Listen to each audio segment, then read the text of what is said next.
معزز حضرات، کل ہم نے احسان کے حوالے سے گفتگو کی تھی، اور یہ موضوع جیسا کہ میں نے عرض کیا بڑا اہم بھی ہے اور بڑا لمبا بھی ہے، بڑی تفاصیل بھی ہیں۔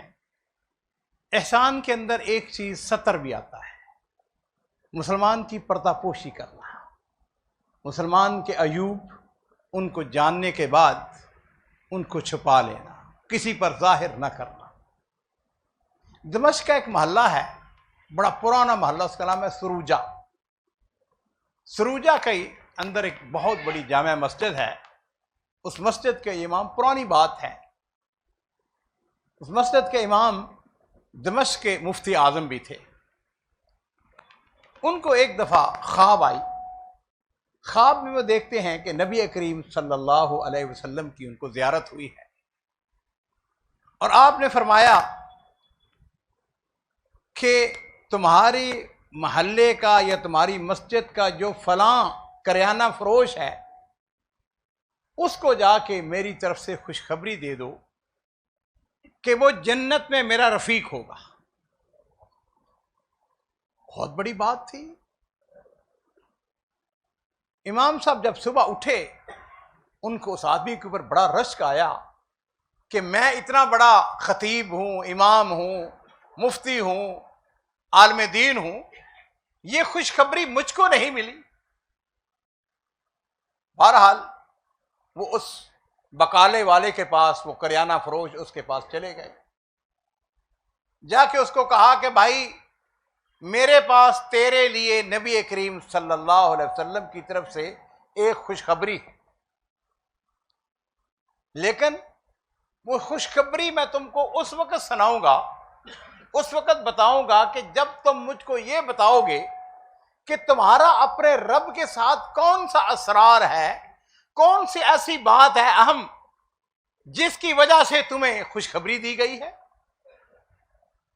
وہ جو بقالے والا تھا، اس نے پہلے تو انکار کیا، اس نے کہا میں نہیں بتاؤں گا۔ اس نے کہا اچھا تو اگر نہیں بتایا تو میں بھی تمہیں نہیں بتاؤں گا کہ تمہارے پاس، میرے پاس تمہارے لیے نبی کریم صلی اللہ علیہ وسلم سے کیا خوشخبری ہے۔ انہوں نے جب اسرار کیا تو اس نے بتایا، اس نے کہا ہوا یوں کہ میری شادی ہوئی، شادی کے بعد چند مہینے گزرے، کچھ 4 مہینے گزرے یا 5 مہینے گزرے، تو میں نے دیکھا کہ میری وائف وہ پریگننٹ ہے اور آخری مہینہ اس کا چل رہا ہے۔ اس کا مطلب یہ ہوا کہ یہ بچہ اس کے پیٹ میں ہے، وہ بچہ میرا نہیں ہے، بچہ کسی اور کا ہے۔ کہنے لگے کہ میں نے جب اس خاتون کے ساتھ، اپنی بیوی کے ساتھ اس کی تحقیق کی، اس نے ہاتھ جوڑ دیے، اس نے اپنے گناہوں کا اعتراف کر لیا، اب لگی معافی مانگنے، کہنے لگی کہ مجھ کو طلاق نہ دیجیے گا، میرا گھر بجڑ جائے گا، میرے اوپر پردہ پوشی کیجیے۔ تو کہنے لگا کہ میرے پاس سارے آپشن موجود تھے کہ میں اس کو طلاق دے دیتا، اس کے والدین کو بتاتا، معاشرے کو بتاتا، اس کی بےعزتی ہوتی، وہ ذلیل و خوار ہوتی، اس کا گھر تباہ ہو جاتا۔ کہتے ہیں میں نے اس کی پردہ پوشی کی، میں نے یہ کیا۔ چند دن کے بعد، ہفتہ 2 ہفتے گزرے، اس کے ہاں ڈیلیوری ہوئی۔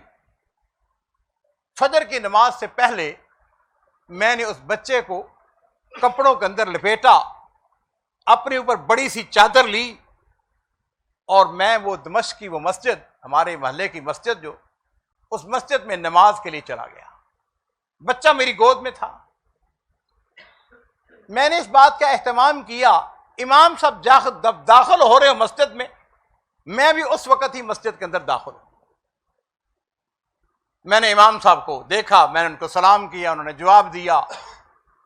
جب وہ مسجد میں چلے گئے تو میں نے ادھر ادھر دیکھا، کوئی مجھے دیکھنے والا تو نہیں ہے، تو میں نے اس بچے کو مسجد کی دروازے پہ رکھ دیا، اور پھر اس کے بعد میں بھی نمازیوں کے اندر شامل ہو گیا۔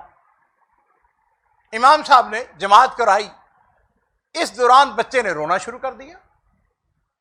نمازیوں کے اندر تھوڑی سی وہ ایک تشویش، انہوں نے باتیں، بھائی یہ بچہ کون رو رہا ہے، بھاگتے ہوئے باہر کی طرف گئے، یہ بچہ کون عورت چھوڑ گئی ہے، یہ کس کا بچہ ہے، یہ کیا ہے، لکتا اس کو عربی زبان کے اندر، یہ بچہ اس طرح چھوڑ جائے۔ انہوں نے کہا یہ تو لکتا ہے۔ کہتے ہیں میں نے یہ تسلی کرنے کے بعد کہ لوگ باہر چلے گئے ہیں، میں بھی مسجد کے باہر آ گیا۔ میں نے آ کے کہا بھائی بات یہ ہے کہ یہ بچہ ہے، یہ بچہ مجھے دے دو، اس کی پرورش میں کروں گا، میری بیوی اس کی پرورش کرے گی۔ اور لوگوں نے کہا کہ ہمیں کیا اعتراض، ابھی لے جاؤ، تم لے جاؤ۔ کہنے لگے کہ میں نے ان کو گواہ بنا کے اپنے محلے داروں کو کہ بھئی یہ بچہ سب کی موجودگی میں اپنے گھر لے کے جا رہا ہوں۔ میں اپنے گھر گیا اور میں نے جا کے اپنی بیوی کی گود میں ڈال دیا۔ میں نے کہا کہ جا تو اپنے بچے کی پرورش کر۔ نبی کریم صلی اللہ علیہ وسلم نے ارشاد فرمایا ہے کہ من ستر مسلمن سترہ اللہ یوم القیامہ، کہ جو کسی مسلمان کی پردہ پوشی کرے گا اللہ رب العزت اس کی پردہ پوشی کریں گے۔ تو معزز حضرات، مجھ سمیت کوئی شخص اس بات کا دعویٰ نہیں کر سکتا ہے کہ وہ بڑا پاک ہے، بڑا صاف ہے، اس کے اندر کوئی عیب نہیں ہے۔ ہر آدمی کے اندر بیان کرنے والا اور سننے والا سب کے اندر عیوب پائے جاتے ہیں۔ اگر کسی کا عیب دیکھیں، اس عیب کی پردہ پوشی کریں، اللہ رب العزت کے ہاں اس کا بڑا اجر و ثواب ہے۔ اور یہ بات بھی احسان کے درجے کے اندر آتی ہے۔ اللہ رب العزت مجھے اور آپ سب کو اس بات کی توفیق عطا فرمائے۔ وآخر دعوانا ان الحمد للہ رب العالمین۔